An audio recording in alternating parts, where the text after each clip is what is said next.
So, folks, there's this guy named Dr. Phil. Okay?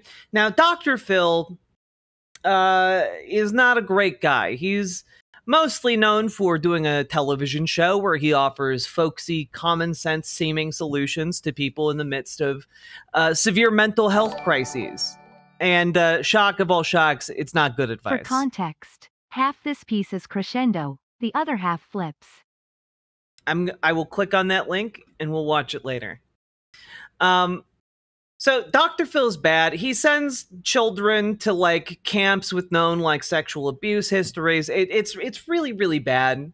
He embarrasses kids on television in order to try and shame them into changing their behavior. He doesn't give a shit whether or not they actually do or whether they benefit from any of his proposed interventions. He just wants the views, right? And now he's been gearing up to run for political office. And he's a, shock of all shocks, a Republican. He's a conservative. And so he's been starting to do like the political rounds, slowly but surely picking up some steam. And he's been primarily, if you haven't seen him, he's been primarily in like the conservative circuit, but he's starting to come around into like the neoliberal circles. And that's where he is encountering Gavin Newsom. And they teamed up and did like an hour-long show together. And let's see if any of it is worth paying attention to. God. It's as insufferable as I remember. Dr. Phil, and I've been eager to have this conversation because I've been watching a number of your conversations you've been having, very public conversations, but also just in the media, and obviously now with your own new Merit Street media enterprise. It's really interesting to read the punditry and try to read between the lines. What's Dr. Phil up to? Is this a big shift to the right, or is he just self-actualizing a little bit more in terms of his personal points of view, or is it completely consistent with the person we watched for 21 years on daytime TV? What's your overall sentiment around the independent analysis and punditry about all things Dr. Phil right now? What are you talking about? Governor, I'm glad you asked that question, because I have to say I'm probably the least political person I know, although I have certainly been painted with that brush of late, and not completely hard to understand. But and I say that I'm not political because I deal with cultural issues, psychosocial issues. He's a doctor of the rotten our and I culture. differentiate that from politics because, frankly, I'm not. This is, by the way, I'm calling it now. This is the guy who's gonna like popularize the weird narrative about like LGBTQ people being a harbinger of like disease, of moral rot for our society. He's going to be the guy who like mainstreams that. That's my guess. Okay. Very sophisticated in the political arena. I don't know a lot about it. I can watch that after school special about how a bill becomes a law and all of that. And I learn something every time I watch it again. And I'm not, that's not false humility. I really don't understand politics. I certainly don't understand geopolitics on the international stage. And I really don't seek to. I really am focusing on cultural issues, and politicians talk about cultural issues a lot. And so that creates an intersection of content. And how long until Newsom has Ben-Gvir or Netanyahu on? Oh God, that hasn't happened already? I guess I just assumed it had already happened. But I like that Dr. Phil is like trying to pretend, oh, I don't know anything about politics. Motherfucker, you went on an ICE raid. You literally like followed around a group of like ICE,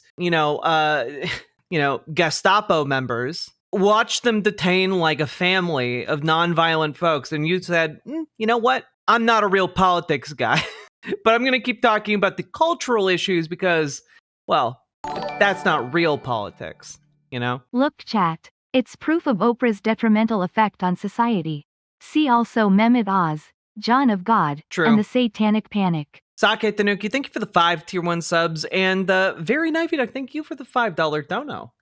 And values. And to me, when I'm focusing on those issues, those values, I could care less whether somebody is a Democrat or a Republican.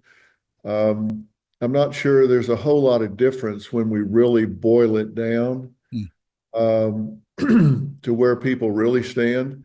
I don't think we're nearly as divided as I think the legacy media would lead us to believe we are. And so really, I'm of a strong belief that the strength of any culture, any society lies in the family. And I think family and family values have been under attack in America. I wrote a book in 2004 called Family First. And I said in that book that I thought family in America was under attack. And I certainly think family values have been increasingly under attack. And admittedly, a lot of that attack, I think, is coming from the extreme left, from Tell us more. what I think are what I call the tyranny of the fringe. It's not really mainstream America on either side of the aisle. I think it's from really extreme activists. And I don't think they really represent. I really want to hear one of these people, one of the times they try and make this claim, explain what are the views of the extreme left versus the views of the extreme right. I would love for them to try and clarify that. The mainstream on either side of the aisle. So I think it's I think we've got the tail wagging the dog on a lot of these cultural issues, to tell you the truth. I appreciate it. I want to go back to your consistency on the notion of family and the challenges there. And I'm curious, just over the last few decades, I imagine people tried to pull you in 20 years ago, pull you into their campaigns, pull you into their rallies, pull you into their point of view. Were you tempted 10 years ago to find your way into this, or have you really always tried to sort of maintain a status above and sort of separate and above? I've always tried to stay out of it. What are you talking about? You've always tried to stay out of politics. What the hell are you talking about, man? Also, Andrew Cuomo, Gavin Newsom. What do you mean he's above it all? He's a daytime talk show host, man. People made a lot of it when I went to the Trump rally at Madison Square Garden, this time around. But if if people listen to what I said, I started my comment. Wait, I was muted. Sorry, I was saying, oh, yeah. You only went to like the Nazi rally. You only went to the rally that was talking about Puerto Rico being a garbage island. God, people were all judging me for that. How weird of them to judge. And remarks during that appearance by saying, I'm not here to endorse President Trump. I don't agree with everything he says or everything he does. I said the first things out of my mouth, if you go back and listen to what I said, is I'm not here to endorse him. I don't agree with everything he says and does. What I don't like is people bullying those and ostracizing those who do support and say they're going to vote for him. And I said, I'll give this identical speech. Yeah, why wouldn't you want to remain friends with someone who voted against your right to exist? At a Harris rally and volunteered to do so. And they actually contacted me and talked to me about doing exactly that. And I said, absolutely. Let me know when, let me know where. Gave them all the contact information to set it up. And then they didn't follow up on it after that. But I wanted to speak at that, one of those events as well. I think we need to talk to each other. I think we need of a dialogue that we're not having. And if we stay in our bubble, I don't think we're ever going to get a unity in this country. And I appreciate that. I will say, having listened, Like, I don't think any of the divide is due to us not talking to each other. Like, I think we all understand each other's political positions pretty well. When you boil it down, the bigots understand they don't like us, and we understand we're targeted by the bigots, and we're gonna fight them. You know, like that's we're also Fact gonna check. win. Strangely enough, I'm not here just to stand up for Donald J. Trump. Lord knows he doesn't need me to stand up for him. He's tough as an old army boot. Quote. Anna featured Nick Fuentes today. Jesus Christ! How do we stop it? Just how do we make it all stop? to the speech, I don't think you would have referred to Kamala as a tough old boot. No, However. I wouldn't have done that.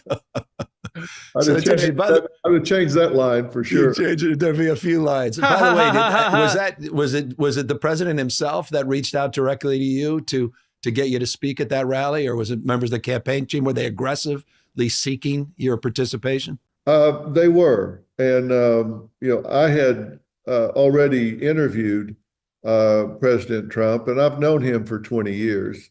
Right.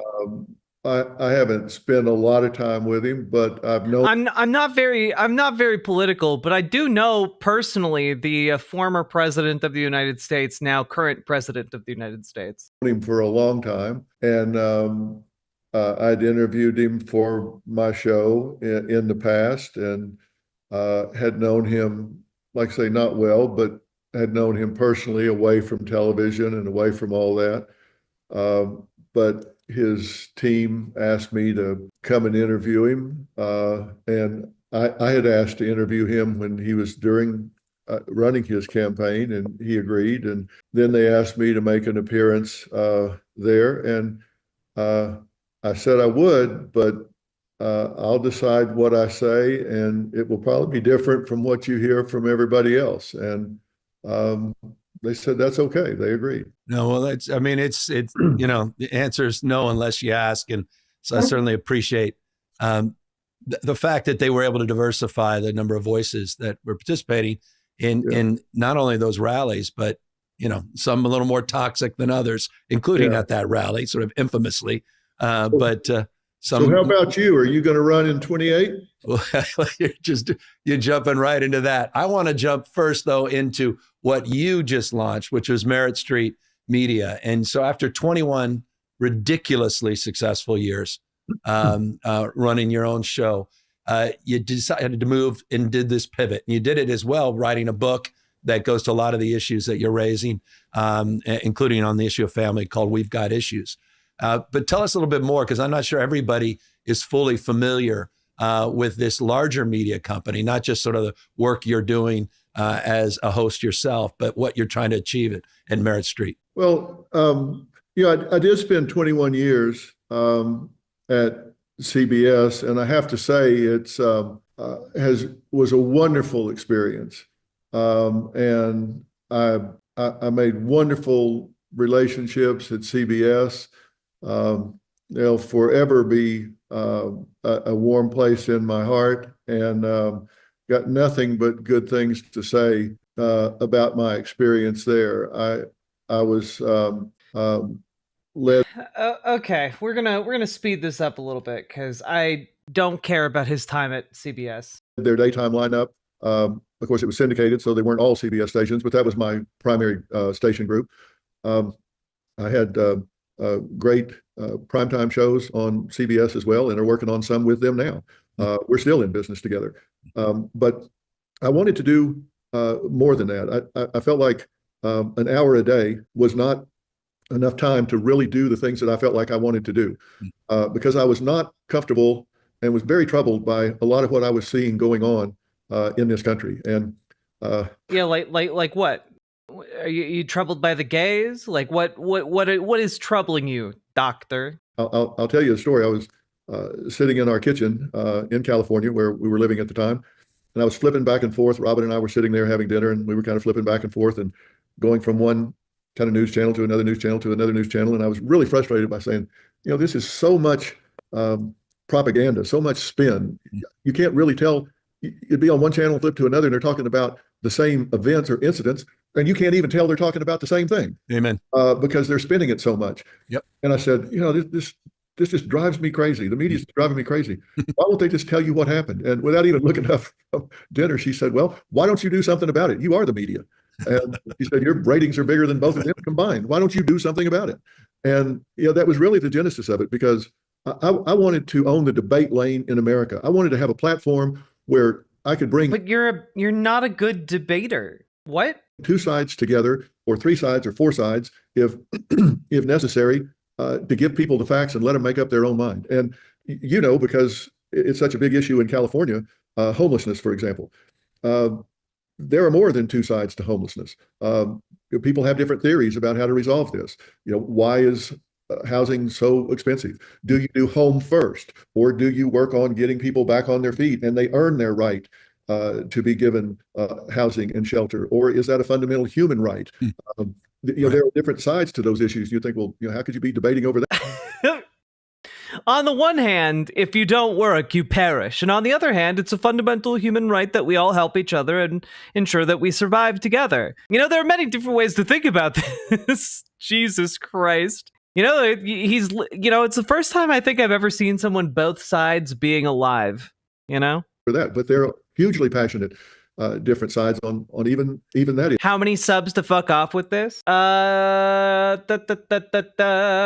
If we get, let's say, 40 subs, we can finish this segment early, because honestly, this is really boring. But also, he's just unfortunately, Dr. Phil is, I think, a bit crazy, but mainly he's boring and deeply conservative. He's a boring true believer of this ideology. And in a way, he's a more hinged Mike Lindell, And I think he's just able to make waves in this particular universe, in this particular way, because he has so much wealth and influence. Nightlight Plushy Jesus, thank you for the gifted sub.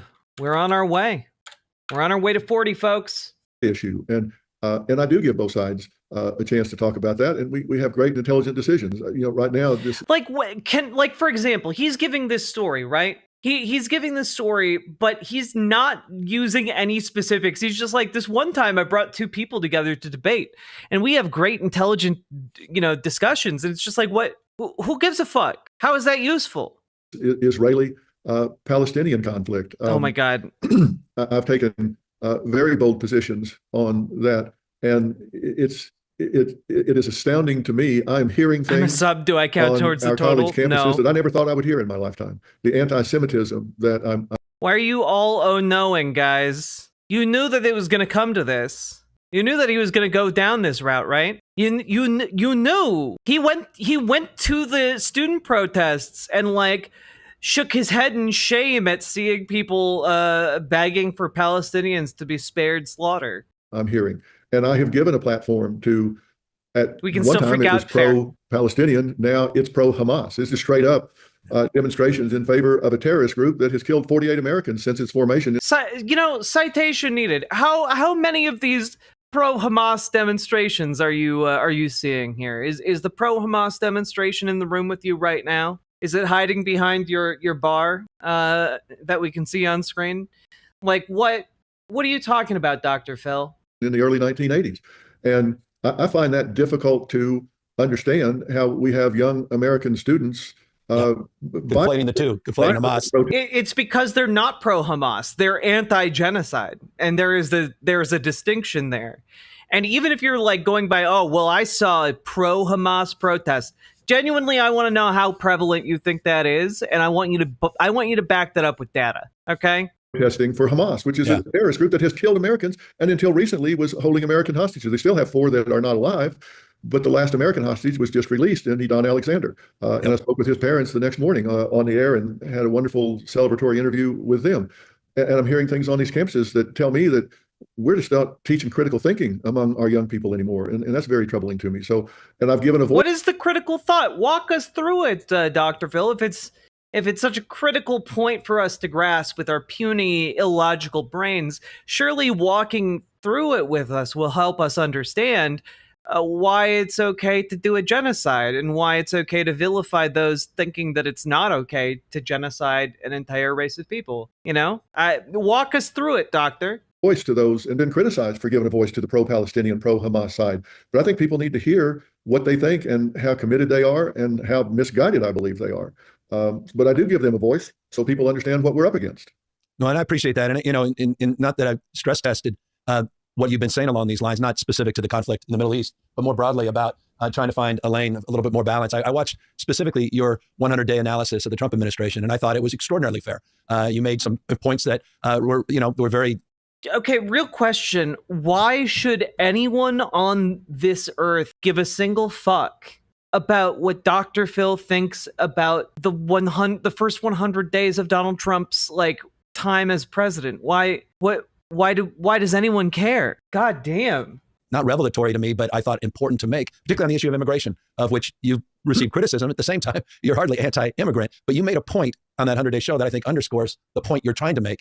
And that is what is omitted often in our discourse, particularly in some of these platforms and these cable shows, is the fact that the Biden administration was deporting, has been, at least through a period that marked, I think, around February, more people being deported on the Biden administration than even the Trump administration. Not something you see necessarily on some of these. Does Gavin Newsom not feel like immense shame kowtowing to these people? I don't know, bending, scraping, licking the shoes of Dr. Phil seems really, really weird. I don't know, he just got done telling you that he doesn't really care about politics. He's a culture warrior, but he doesn't know politics. And now you're sucking his dick about how good his political analysis is? It is pathetic. It's laughably pathetic. It's crazy. Is Gavin just straight up conservative now? I mean, yeah, but in the same sense that a neoliberal is conservative. So, yeah. Cable shows in order to sort of highlight and reinforce the importance of not just misinformation or disinformation, but what is omitted from our conversation.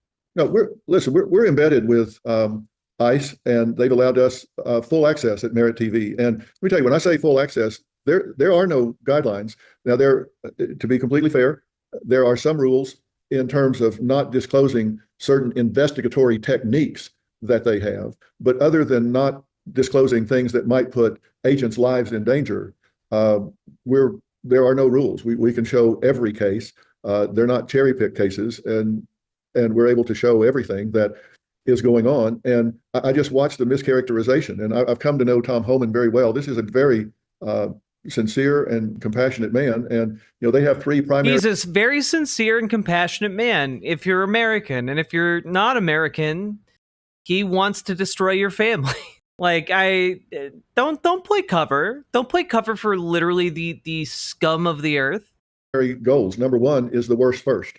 They talk about these cable networks talk about they're going in and sweeping neighborhoods, and kind of anybody with a tan is subject to getting picked up.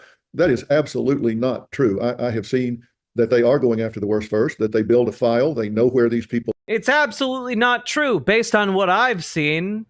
Yeah, I wonder why ICE might put on a better show for you, being that you're Dr. Phil.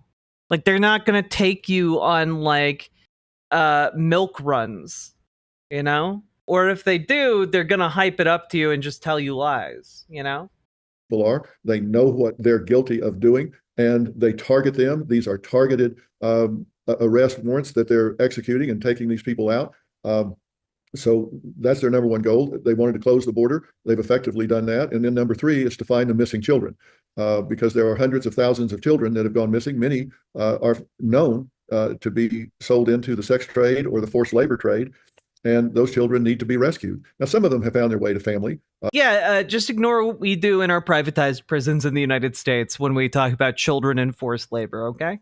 That is already here. But I fear there are probably a couple of 100,000 that are being forced into lives that are horrendous and that they don't want to be in. And those are their three primary objectives. And I hear they're just outright misinformation about what they're doing. And if you've seen interviews I've done with Tom Homan, I ask him straight up, are you raiding schools and taking children out of school so they can be deported? Are you sitting on doctors' offices and hospitals to catch these people when they go to get health care? Or are you going after the worst first? And I ask the hard questions, and they give me straight up answers. And the support. Yeah, I'm sure the head of the organization that you're questioning has no incentive to lie to you. I'm Yeah, yeah, that the head of ICE lied to you. Is that such a foreign concept? Like, genuinely, it's like he hasn't even considered the possibility that he's being lied to. You know, like he would hear Tom Homan go, no, and he'd be like, see, perfect honesty. For those answers. I'm very pro-immigration. Look, our birth rate has dropped below what we need infrastructure. See, now I know a lot of people got really frustrated that I did like a video or two talking about birth rates, but this is why. All of these weird, rich asshole conservatives have like this deep-seated fear about goddamn birth rates. It's all like this white nationalist conspiracy singularity bullshit. And it just warps these people over time until like they're ideologically, the same in some fascistic way. It's insane. Wise to sustain our infrastructure here. We need a birth rate of 2.1, and we've dropped to a little below 1.6. We better get immigrants into this country. We need the talent. We need the diversity. We need the headcount and the birth rate. We desperately need immigrants in this country. But there's a right way and a wrong way to do it. I look at America as my home, and I wouldn't let anybody into my house if I didn't know who they were. Would you?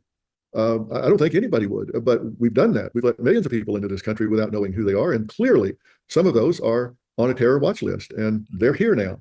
And I think everything you said, Dr. Phil, I think the vast majority of people would find particularly rational. But you have to acknowledge, and I don't say this lightly, I say this with intimate familiarity. I mean, we've had, quote unquote, wellness checks in the public schools. We've had some folks that are going to immigration courts. Paladin, thank you for the $15 dono. Look at us getting closer every dono. We're 10% of the way there, folks. Homan defends immigration raids at middle and elementary schools. Does Gavin Newsom really... I mean, again, Gavin doesn't feel anything. But, like, you're sitting across from a guy who's making the claim that, like, well, Tom Homan would never lie to me. Literally, he did, unless Dr. Phil's talking about a conversation that occurred, in December of last year.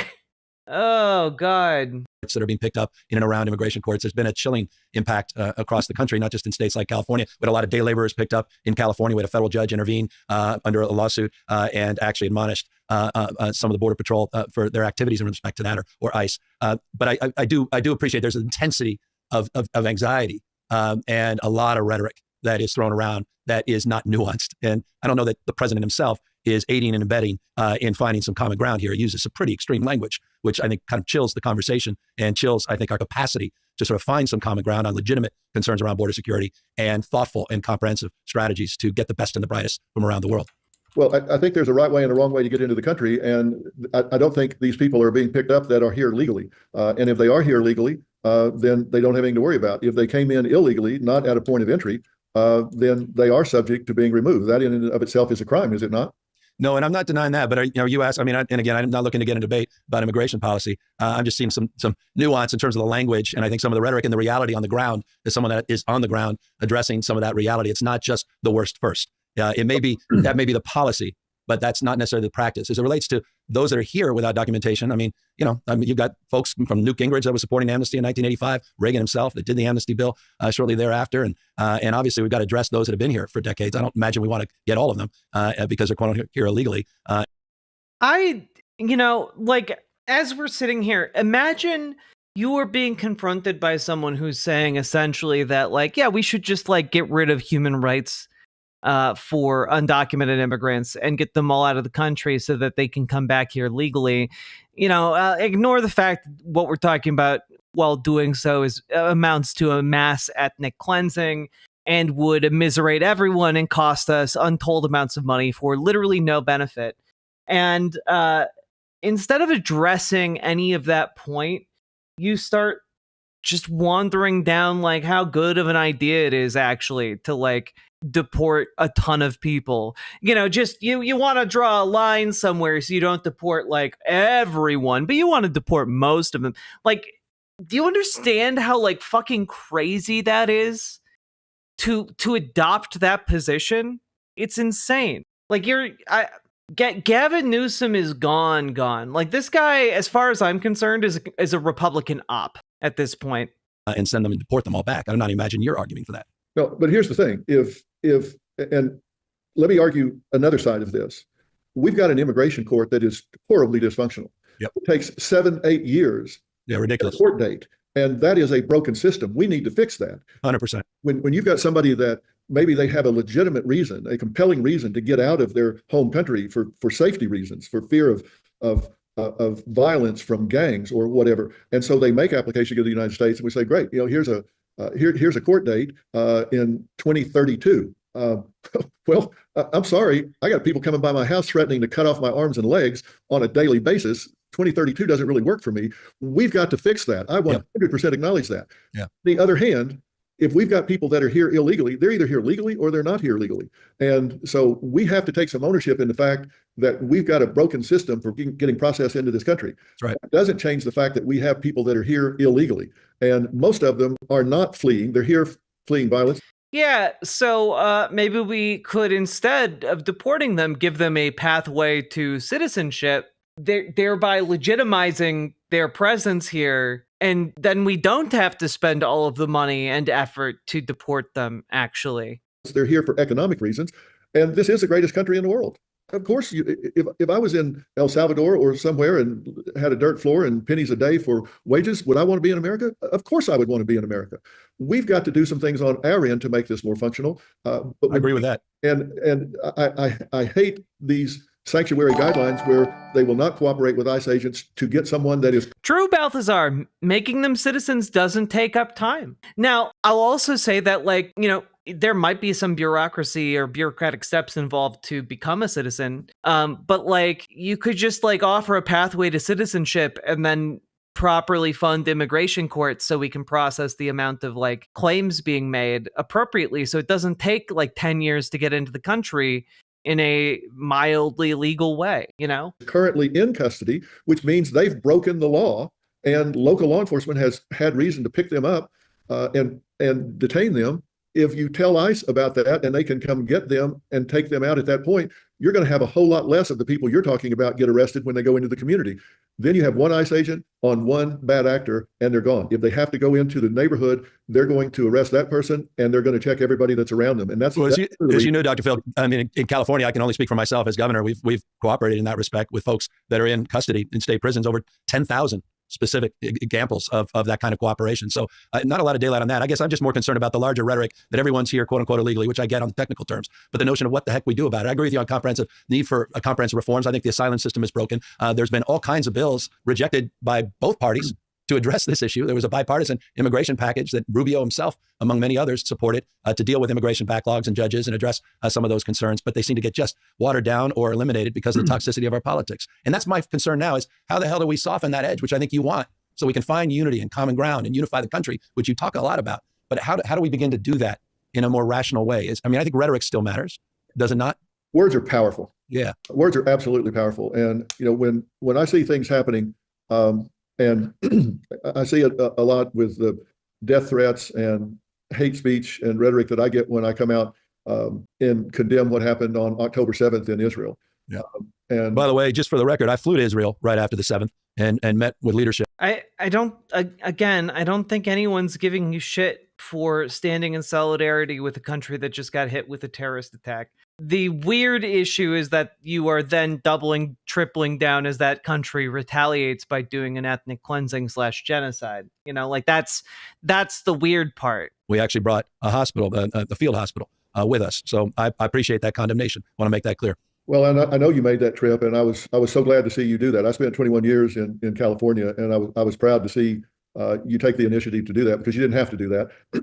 And when I say words are powerful, and but thank you for doing that. I didn't finish my sentence. Thank you for doing that.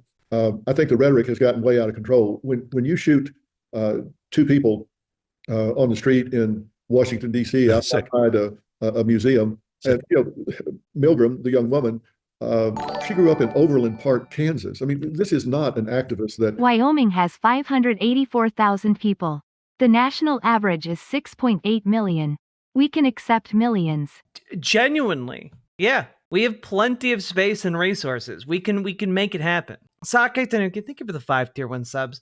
But also just I don't know, like, are they going to mention like the landlord who like stabbed either stabbed or shot like a child to death because he thought because they were Palestinians?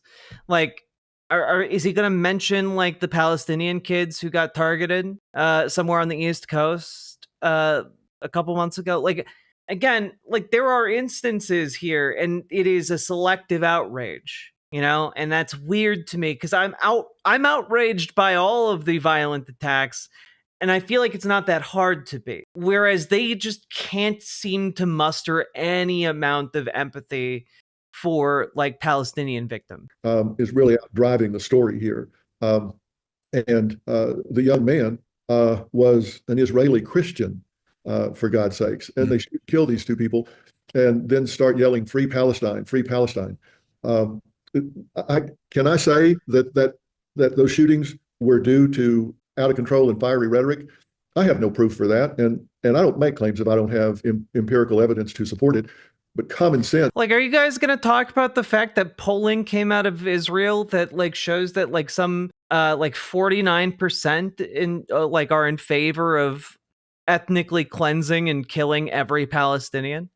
Are they going to mention that? If we're going to talk about like the effect of rhetoric, it seems like maybe we should start with that.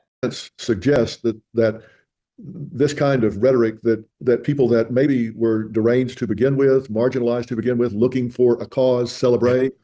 The same individual was active with BLM before this. So, was that the cause at the time? Now this is the bandwagon that he's jumping on. It just makes it easy for people to get People can care about multiple things involved in.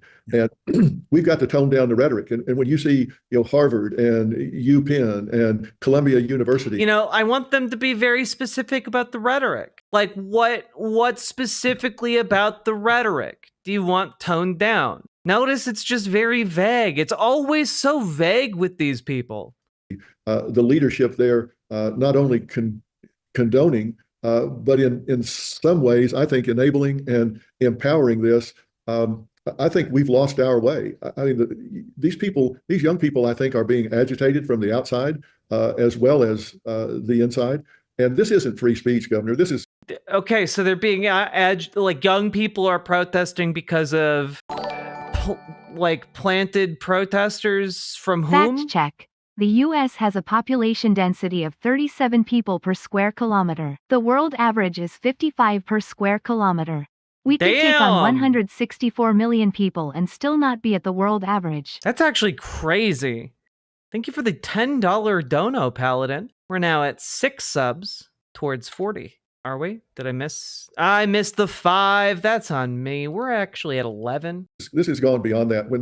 I was on the UCLA campus when they took down the encampment there. Yeah. Wait, what was the ICE thing that Dr. Phil did? He's been on at least one, possibly multiple ICE raids. Like he like suits up and cosplay as an ICE agent and like follows along with their team. It's really gross. Talk to those protesters there. And was there hate speech? Yes, but it was still speech. But I also saw them surrounding Jewish students and not allowing them to move across campus. 3. Some were assaulted. They occupied and defaced and vandalized buildings. And by the way, Dr. Phil, just for the record, out of so much frustration, we had to send the California Highway Patrol in because they were not enforcing these laws and they were not protecting those students. So we were very critical, and I appreciate your critique of what was happening on the UCLA campus. You're absolutely spot on. But we were with law enforcement as they were staging to go in and take them down. And I will say this about all of the law enforcement agencies that were doing this. I was speaking with them moments, they were staging a couple of miles away from the campus, and they had the buses there and all the troops there. And we were speaking to leadership over there at 2:30, 3 o'clock in the morning. Trust me, I was up at 2:33 in the morning when we finally pulled the orders. Yeah. I was asking them, tell me what your plan is and what your number one objective is. And there was nobody there but us, and they allowed me to be there because they know how pro law enforcement I am, how much I support their sacrifices that they make to keep the rest of us safe. And every single one of them, and I talked to them individually, 40, 50 yards away from each other, they all said the same thing. Our number one objective is that everybody gets home safe tonight. UCLA students? Not unless they're the uppity UCLA students, in which case they're going to be abducted by ice. The U.S. currently has far lower melanin content per capita than the world. We can stand to import more to catch up with the rest of the world. It's true. It's true. I endorse it, actually. I think more different kinds of people is good. More different, I think, is always good. I like more different. Thank you for the 5 tier 1 subs, Sake Tanuki. I very much appreciate that. And we're now at 16. The protesters, all of our officers, even these protesters that were hurling these insults at them and calling them every name in the book, their number one objective was that those people get home safe. They weren't like, oh, well, we're going to went in there and kick some ass. No. They said with great sincerity, we just want everybody to get home safe tonight. Tomorrow's another day. Let's get everybody home safe tonight. And I said, will that happen? They said, well, that depends on them. If they follow our directions, then they'll... The reason, I just have to keep marveling at the fact that more violence hasn't broken out during these ICE raids. The fact that no ICE agents have been shot and killed while sidling up to a stranger in the United States unannounced, and then trying to detain them. That's it's really impressive that there hasn't been a self-defense maneuver engaged. And the fact of the matter is, it is so safe to do these ICE raids for these people carrying them out that they're willing to take Dr. Phil, a bajillion-year-old man, along with them, and they're not worried about it at all, They'll get home safe tonight. The second worst thing is we'll detain them and cite them, and then they'll get... Minneapolis got really tense. At home safe, but we want everybody to get home safe tonight. And I had such great respect for them that there's number one, even the protesters, they absolutely wanted them to get home safe. Yeah, no, they did a really admirable job that night. And while there was a few modest incidences, they conducted themselves extraordinarily well in terms of how they reacted to those incidents. It only reinforced their stewardship, and not just on the UCLA campus, on many other campuses, not just in California, of course, all across this country. Look, one of the things that, I think it's the conversation we're having here around how you work through these things and how we work through our differences and how we find commonality. You began with, you opened up by saying you don't think our politics is, you think, mainstream media sort of, it sort of exacerbates the conditions, these divisions, that we're not as far apart as we may appear. Tell me a little bit more about what your thinking is in that respect. You mean that more broadly about sort of universal values of being loved and need to be loved, being protected, connected, respected, or do you mean that on issues like immigration, issues like human rights and social justice, or on what topics? Look, conflict sells tickets. If you're doing the news and your lead headline is today at 3rd and Elm, nothing happened. That just doesn't sell tickets, right? But if you can say today at 3rd and Elm, chaos broke out, throw to the video. Now everybody turns around and looks, and that's just kind of how we have been shaped and fashioned into following the news. But the truth of the matter is, I believe anytime I'm negotiating with somebody, the first thing I do is say, look, we've got differences. I agree with that. I think you and I have some differences in the way we look at things. But if we were going to try to find some common ground, the first thing I would do is say, Governor, let's first talk about everything we agree about. Yeah. Let's talk about the things that we agree about, because I think if we do that, we're going to find that we're not near as divided or different as we might think we are. Yeah, you're going to have to elaborate on that for me, Dr. Phil, because I think my ideological position is a lot farther away from yours than you might imagine. Let's look at it from a broad standpoint. If you sit down with the most polarized folks and say, let's talk about what we agree about in America, everybody wants a safe and healthy country. Yep. Nobody would disagree with that. Everybody wants to leave a good, green, clean, prosperous country for our children. Nobody would disagree with that.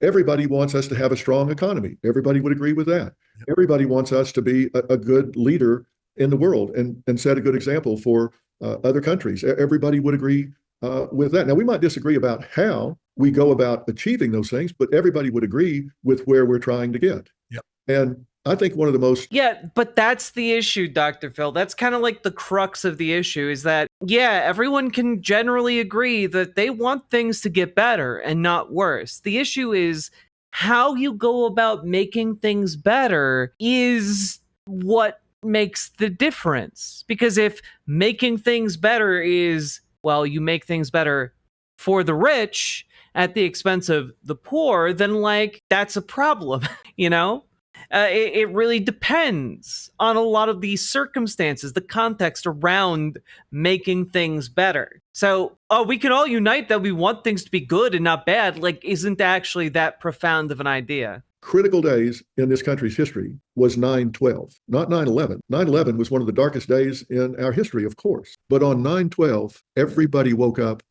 and we were Americans first. Mm-hmm. There weren't Democrats, there weren't Republicans, we were all Americans. And I just pray that something like that. And what did we do with that? Did we invade pure, undiluted garbage, meaningless drivel, nonsense. That's all they were. Junk. It's true. It's true. Thank you for the 100 biddies, Salmon Moose. But also, like, genuinely, like, what did we do with that agency, Dr. Phil? Did we invade Iraq and Afghanistan and kill hundreds of thousands of civilians for no reason? We were all so united. We killed millions. Is not really the rallying cry that I think unites a generation. That doesn't have to happen again for people to remember that, hey, wait a minute. We're all wearing the same color jersey. We may have some differences on issues, but we're all Americans. And we all love this country, and we all want fundamentally the same things. And if we remember that first, then I think we have a foundation to work from, a foundation to build on. And, I pray we don't need to be reminded of that by being under attack. And I think if we do remember that, if we do take that approach and we go, hey, wow, we've really got something here to work on. People, I've followed you for a long time, and there are things that, people look at you and you have kind of an affluent image and all.